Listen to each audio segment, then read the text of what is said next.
You are joining the 28 Minutes of Sanity podcast. This is JJ.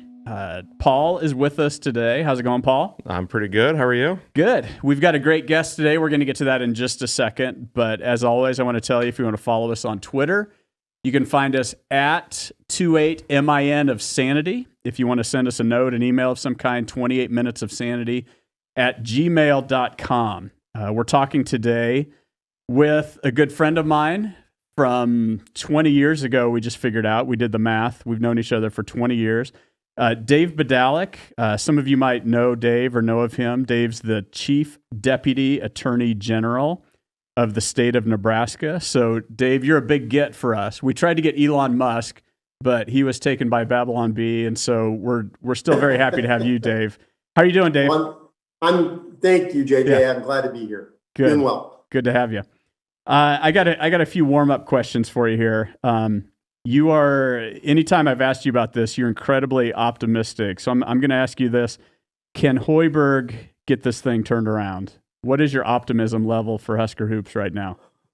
As one of the most glass half full guys ever on Nebraska basketball, yeah. Up till about 2 weeks ago, I thought so. Right. But what I've seen lately, I didn't go to the game last night. I gave my tickets away. I had a Christmas party to go to. Okay. I don't have a lot of hope for this year, but I do know that Fred Hoiberg he didn't forget how to coach. Right. I don't know if this roster is going to suit him well this year.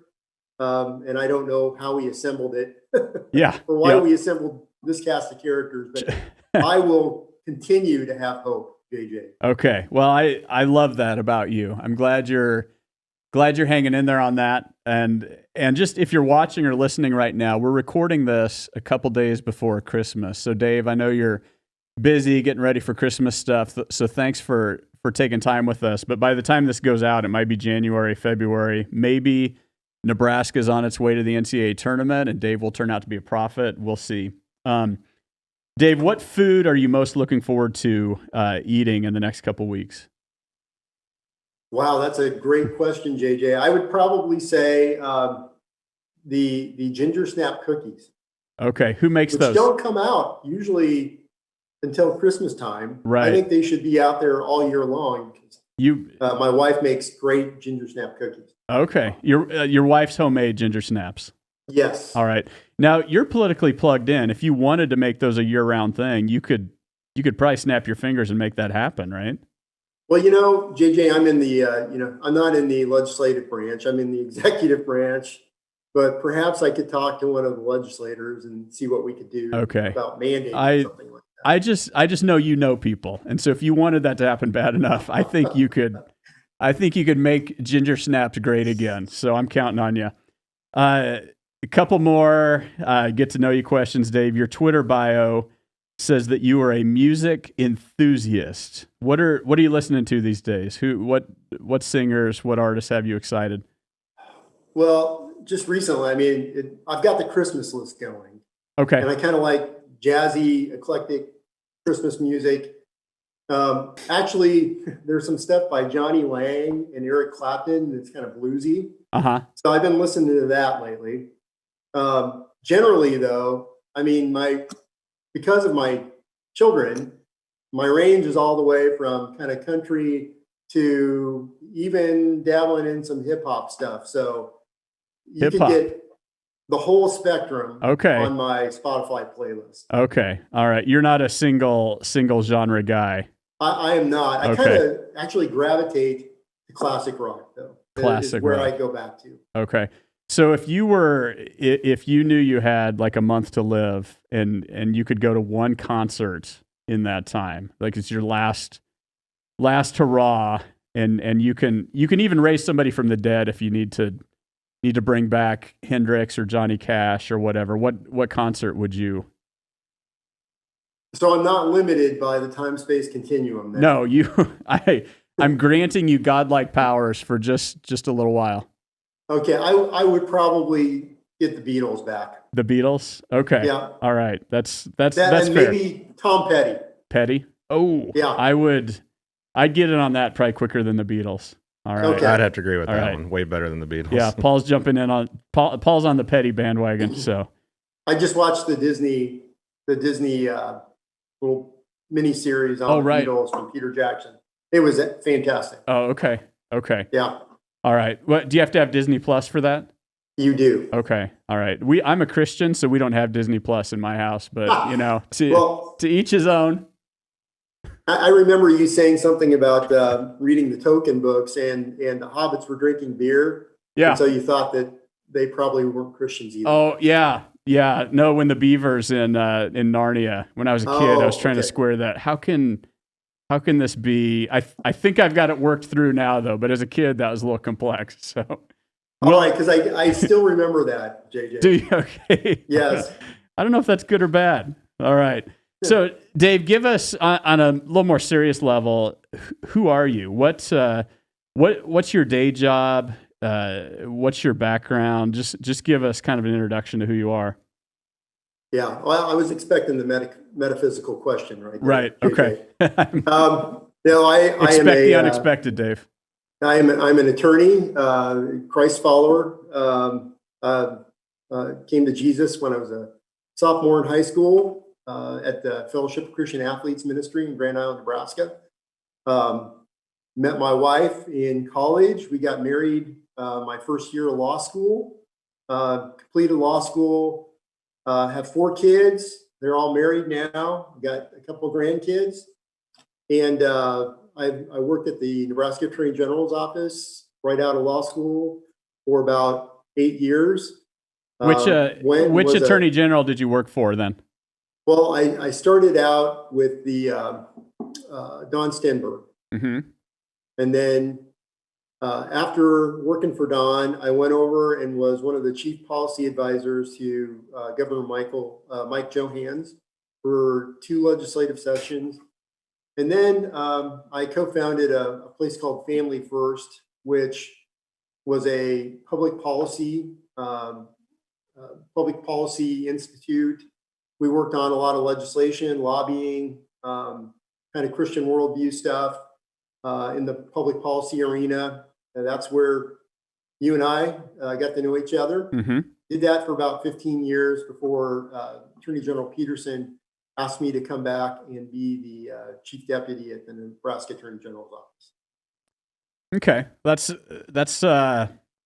quite a life so far. You've gotten to do some neat stuff, and I know in there that's how you and I first crossed paths and got to work together and become friends, and so just like for people to get to know you a little bit, I think my life centers really around family right now. Mm-hmm. Got the 2 grandkids, and all 4 kids are in the Lincoln area. I got 2 of my kids are in law school. I hope they don't hate me for going down that path, but I didn't push them into it. Anyway, yeah, and just an elder here at my local church, and I've been very blessed in my lifetime. Yeah, man, the grace of God is good, isn't it? Yes. So, Dave, I think we are the reason that we're interviewing you today. Paul and I have put together this podcast to accompany a Christian worldview class that we're doing at my church here in Central City, and we've had a number of people just you watch the news, you hear things, and we're all kind of wrestling with what does it mean to you describe yourself as a Christ follower. What does it mean to be a Christ follower in public life? And you've had to deal with some of those things front and center with your work. I've got a set of questions that go along with that, but I just want to kind of open the door for you. How hard is it to integrate your faith in a meaningful way with the work that you do as an attorney, as Chief Deputy Attorney General? I know this isn't a very specific question, but what is that like? What are some of the biggest challenges? How does that work for you specifically? Yeah, I think I used to probably be misguided in the sense that I thought that there was a clear line that you draw between the sacred and the secular. But I think where I'm at today is just that as the manager of people at the Attorney General's office, about 124, 125 people that I have the opportunity and great privilege to manage, is just how can I help these people that are in our office thrive and do their job excellently in a way which is good and beneficial for the people of the state of Nebraska and unleashes their God-given potential to excel where they're at right now. And that's really been where I see myself focusing my attention right now is we have all these people at the office, all image bearers of God, who all have talents and abilities. And how can I, in the position I'm in, be an influence on them in a way that helps them achieve to their very best capability? Can I back up too and ask Yeah. kind of a stupid question? Sure, Paul. I'm not real familiar with how a lot of the politics are laid out, but most of us are probably familiar with a county attorney because that's who we see and hear about here locally. Can you explain what you do different than them? Like what is your job exactly? If that makes sense. A great question. Most people don't know what the Attorney General's office does, but we are basically the chief legal officer for the state. So anytime the state is in active litigation, the Attorney General's office is the entity which directs that litigation. So if somebody's suing the state of Nebraska, if we are suing somebody, if the state of Nebraska decides we are going to bring a lawsuit, it's our office that handles the litigation. County attorneys also have jurisdiction over criminal matters within their counties or civil matters that deal with lawsuits against the county or county legal questions. However, our office has what we call concurrent jurisdiction over criminal matters all throughout the state. So we often get asked by county attorneys to come in and help them deal with complex felony cases like murders or child sexual assaults. We do a lot of that, and especially in smaller counties in the state where they haven't dealt with a lot of these cases. We have 9 or 10 very experienced prosecutors. So they are traveling the state working on murder cases, child sexual assault cases, and you can find one of our attorneys going out to help the county attorneys on any given week. Wow, thank you. That's good to know. I really appreciate that position. Thanks for doing that. So you mentioned helping with helping counties with some real difficult cases. How do you, as a Christian, you see the darkest of the dark in some of those things? You have to, as part of your job, you have to stare into human depravity and see things that most of us would prefer not to think about. How do you do that faithfully and maintain hope, maintain equilibrium? How do you fight discouragement or despair, given that you see some of the worst of human nature in the role that you play?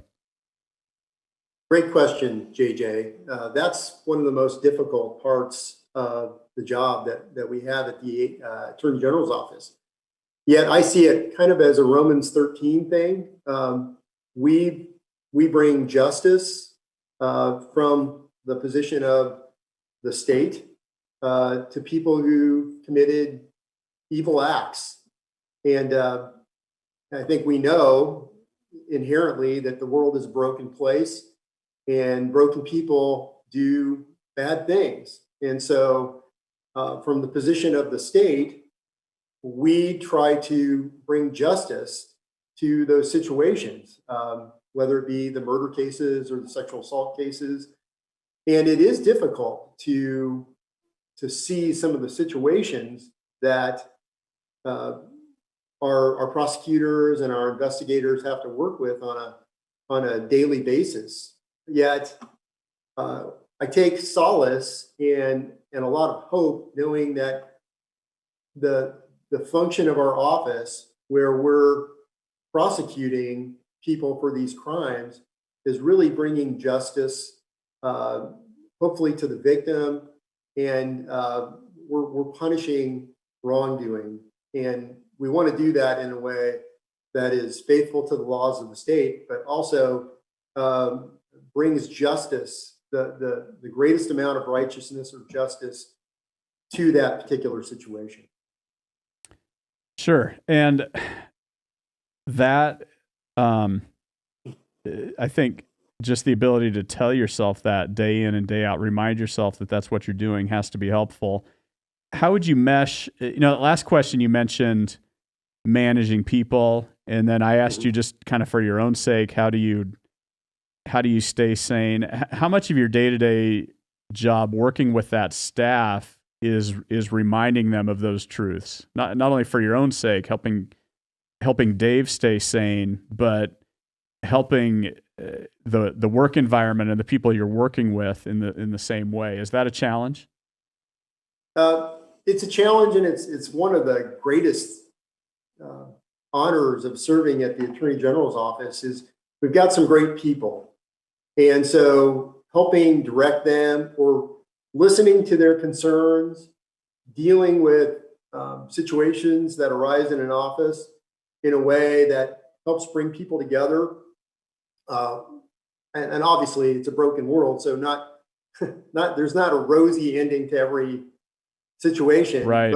But what really we want to do is make it and unleash people's God-given potential, help them to thrive in the environment that they're in. And that I see that as just a very major part of the calling that I have right now, is to deal with people kindly, deal with them in a way that is an encouragement, exhorts them to be the best that they can be. So that's, if you would have asked me 8 years ago when I got into the Attorney General's office here in the capacity that I'm in now, whether that be my main focus, I would have said no. But really, it's kind of evolved into being a manager of people. Right. Yeah, there's a sense, I'm guessing you went to law school not thinking someday I'm going to be in the people business, but eventually we kind of figure out that we're all in the people business, regardless of what we think our focus is going to be. And so, hearing you say that doesn't surprise me at all, that, so much of what we do is based on maintaining healthy relationships, being an encourager, speaking truth to people in a way that, like you said, builds people up and encourages them. Along those lines, Dave, without, I know you don't want to get too political with this discussion, but I kind of have a couple of questions that go that route. One question I jotted down, I'll see, I'm a Twitter junkie, and I'll see some reporting on something that's happening in the AG's office, and oftentimes it's something that you guys are doing that seems very innocuous to me, something that seems obviously needs to be done, and then I'll see some of the subtweets or the follow-up tweets on what to me seems like a pretty basic thing, and there's just some viciousness and cruelty there. How much of that stuff affects your day-to-day life? Do you see it? How do you handle it? How does the Attorney General handle it? Knowing that even the simplest things, even if you come out publicly and say that 2 + 2 is 4, you're going to catch flack for that. How do you just ignore it? How does that affect what you do? Yeah, I think I've developed a fairly thick skin over the years. And when I worked in the Attorney General's office under Don Stenberg, and now also, especially with Doug Peterson, we have certain constitutional and statutory duties to fulfill.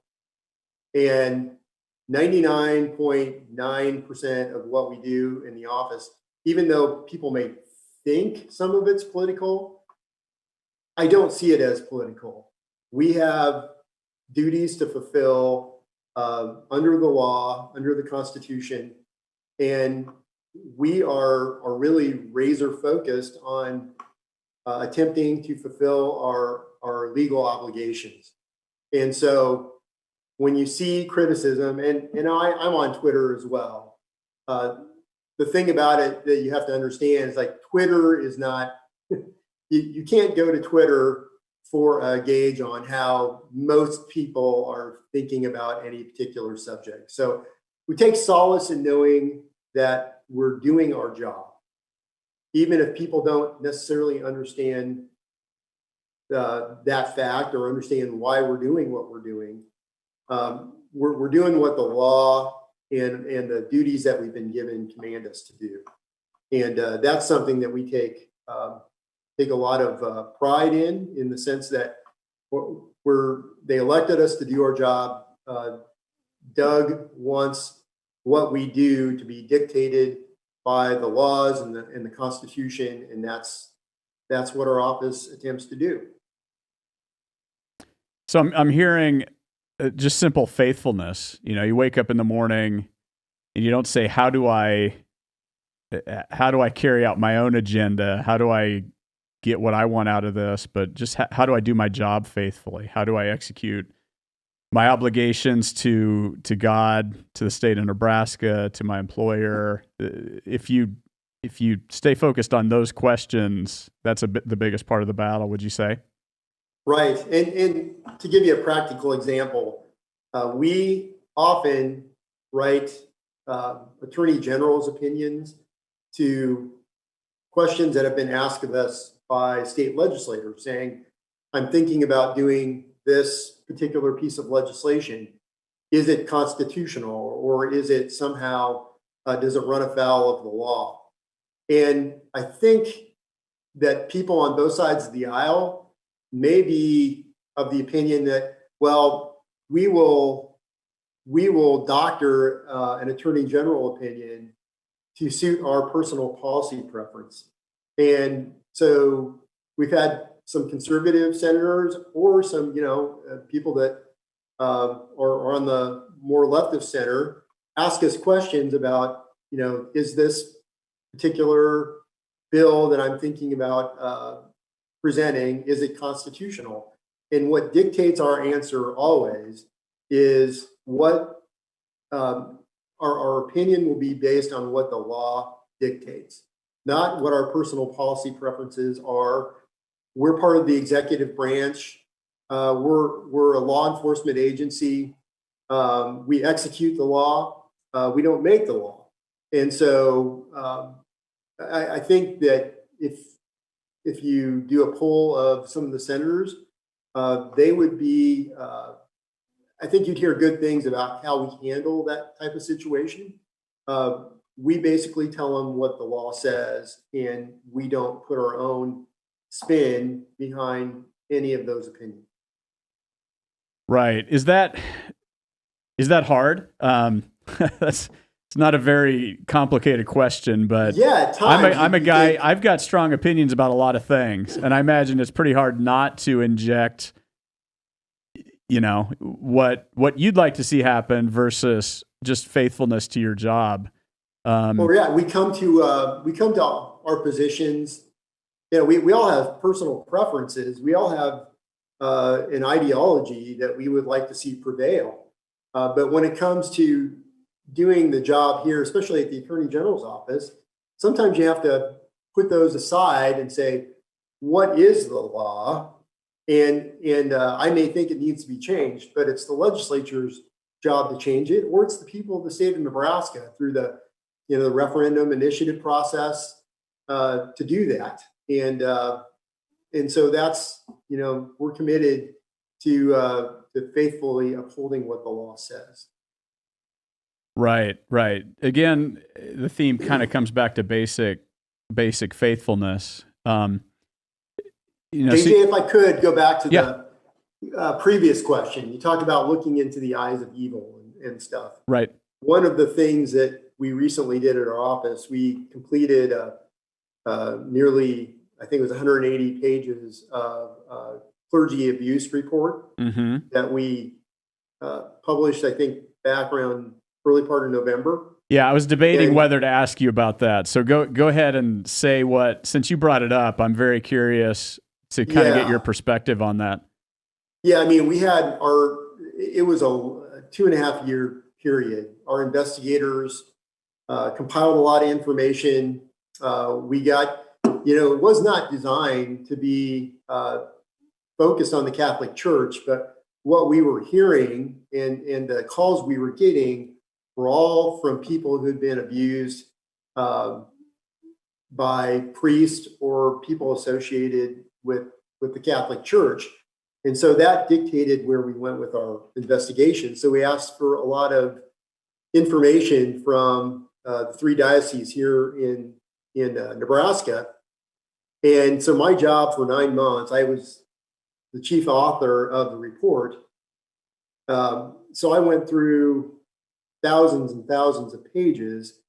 And it was very hard to look at some of the scenarios and the situations that had transpired with abuse in the church over the last 50 or 60 years. And you see situations where people who are 40, 50, 60 years old now were still scarred by what happened to them when they were an altar boy, when they were 10, 11, 12 years old. And it was hard to look at that.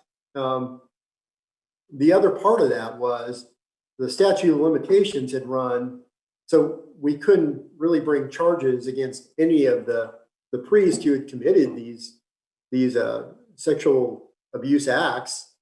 But the thing that keeps you going in a situation like that is, that God is a just God. There's evil in the world, but God is a just God. He will deal ultimately with the things that transpired and the harms and the wrongs that were caused. And to the extent that you could bring light to evil and help people have some sort of closure, or also to ensure that the things that happened in the past don't happen in the future, those are things that are very satisfying part of the job that we have, and particularly in that instance in the AG's office, that it was a hard thing. It did affect me very very personally. You can't just read account after account after account and not be affected by that. Right. But you trust in God and knowing that He ultimately is the judge, and to the extent that you can bring some temporal, earthly form of justice to these situations, you try to do that. Right. So, a couple thoughts on what you just said. One is, I'm thankful that it was you. I mean, that could not have been fun, but kind of knowing your character, I'm thankful that you were the one working on that. And I'm hearing how much your theological convictions, your faith in God, His ability to ultimately bring justice, sustained you through that. Dave, I wasn't planning to quite go this direction. Paul is our head of security at our church. You've taken a hard look at some of those things. We spend a lot of time thinking about things like building design and screening volunteers and things like that. I know that, not only are you an attorney, but you're also a dad, a grandpa, an elder in your church. For churches who want to really protect the vulnerable, are there things that you would counsel churches to do? Having seen what you've seen, talking to a guy who says, I never want our church to have to, for the sake of the reputation of Christ, for the sake of our church, for the sake of the innocent, what kind of counsel would you give to me or to Paul or to any church leader about some of the things you've seen? Well, yeah, it was very eye-opening, and I know it doesn't happen just in one denomination. It happens throughout organizations around the country, around the world, for that matter. But I would say that background checks, having policies in place where you have multiple people together, where you're not having adults spend a lot of alone time with teenagers or young kids, those sorts of situations, you need to be mindful of them. And it's really too bad in many ways that you have to be so diligent in thinking about these things. But it's the world that we live in. So, I know that there are a lot of programs out there you can look on the web in terms of getting signed up with companies that do background checks, but just making sure that there's level of accountability, especially with children and young adults and youth in the church, where there are certain lines that your people cannot cross. And to have a leadership and for that matter, a whole church body that is committed to protecting your young people. And what this report did is just reinforce that with me. It's such an important thing for churches or any youth organization to do. Mm-hmm. Right. And what you said, we're actively doing those things here at our church. So that's good to hear. One of the things that I'll talk to volunteers about this, and one of the things that I stress is I just insist that people say to themselves, never say it can't happen here. Mm-hmm. It's my sense that kind of leaves the idea that happens at those churches, but it could never happen here is kind of step one into disaster. And that plays in with our theology, JJ. Sorry right. No, that's fine. It totally does. I mean, it can happen anywhere and at any place. Right. Because we sometimes used to get the comment, years ago, back, I don't remember how long it's been, a lot of years, when we first started this, that they're thinking that, oh, what's wrong with that church? They need security.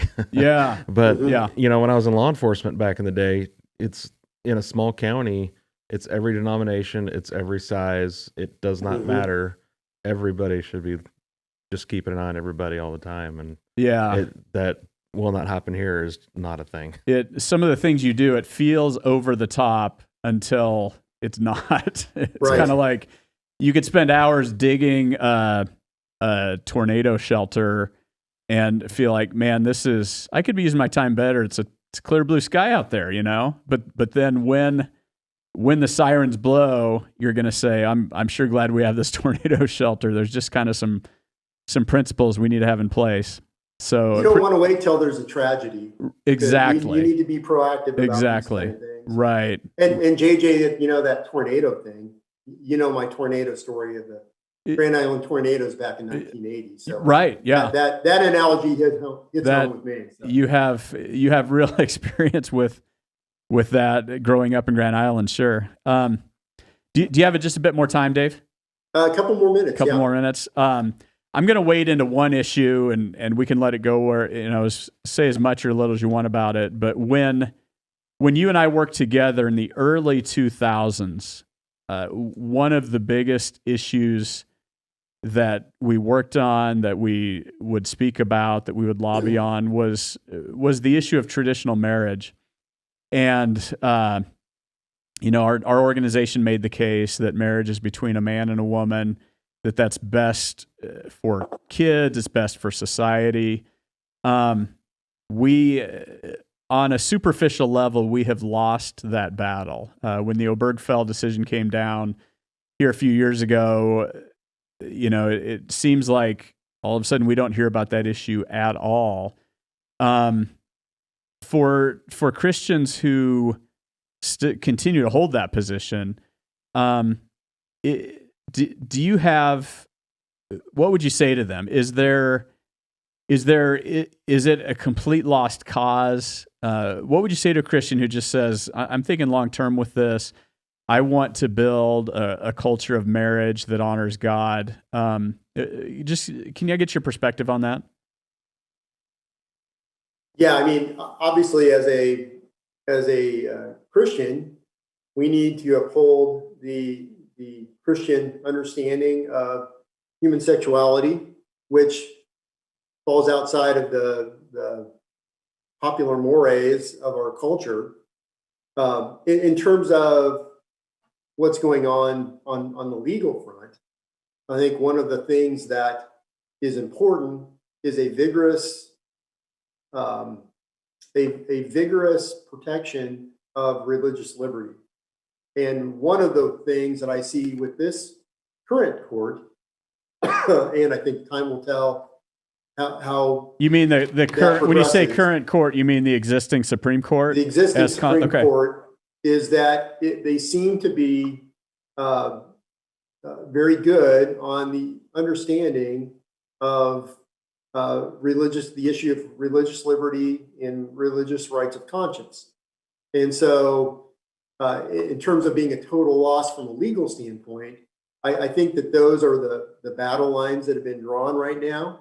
But when I talk about the battle lines, just from the perspective of being, and I'm putting my legal hat on here, sure. not so much my theological hat, right. is we have done a lot of stuff in the Attorney General's office, whether it be on the environmental front or pro-life front, on upholding constitutionally mandated, or I'll rephrase that. We've done a lot to try to stop federal overreach and uphold the traditional understanding of the Constitution. And so religious liberty is a vital aspect of the First Amendment. So exercise and practice and freedom of conscience, I think the court has done a very good job recently, despite what happened with the Obergefell decision, in drawing a line that understands or at least provides some protection that is mandated by the Constitution for people who have sincere religious beliefs and who do not want to bow the knee to the prevailing mores. So how that will continue to develop, especially we haven't had, with some of the newer members of the court, they have not yet weighed in on some of these issues, but I guess we'll see where that goes. Sure. Okay. And the biggest thing is to be faithful in the life of the church, being faithful to your calling, and being faithful to what the Word of God directs you to do and how to live, and treating all people with dignity and respect, yet standing firm on the issues where the Bible is clear. And I think that's a major calling, and that's something that the church needs to guard.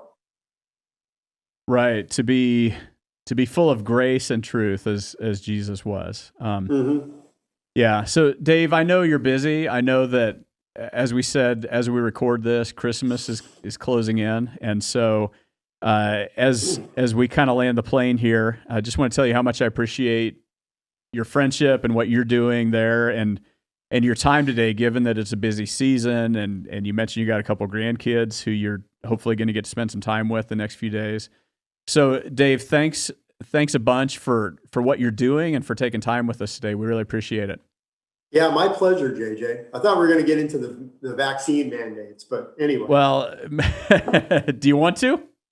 I can take like 3 minutes if you want to get into that. Yeah, just give me your perspective on it. What I've got all sorts of thoughts, but I can give those later. Your time's valuable. Just give us your take on that, because that's something that people in our church are talking about and trying to think through. Go ahead. Yeah.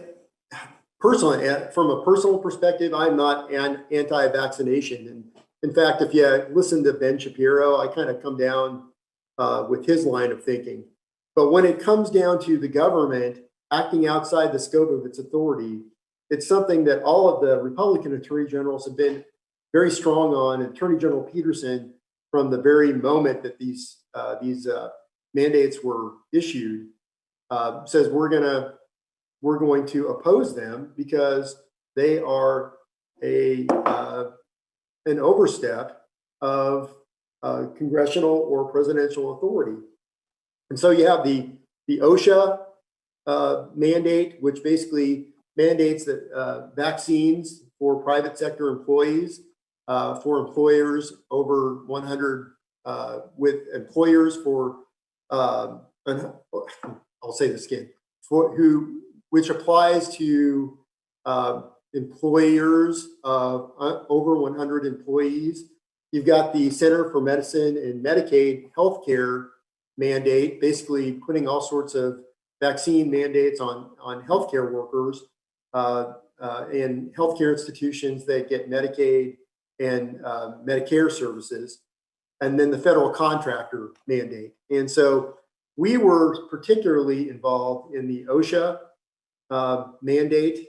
We joined with Missouri, and there was a recent ruling by the district court granting a injunction, which was upheld by the Eighth Circuit Court of Appeals, basically saying that Congress did not grant OSHA the authority to mandate vaccinations. That's not specifically within their scope of authority to do so. Congress clearly did not give them that power. So actually yesterday, the U.S. Supreme Court granted cert and agreed to hear our OSHA case. And one of our attorneys, our Solicitor General, was very instrumental in getting the arguments put together in that case. And so January 7th, the U.S. Supreme Court will hear that case, and we'll get a better understanding of what's going to happen with all of those cases, I think, through that argument in the OSHA case.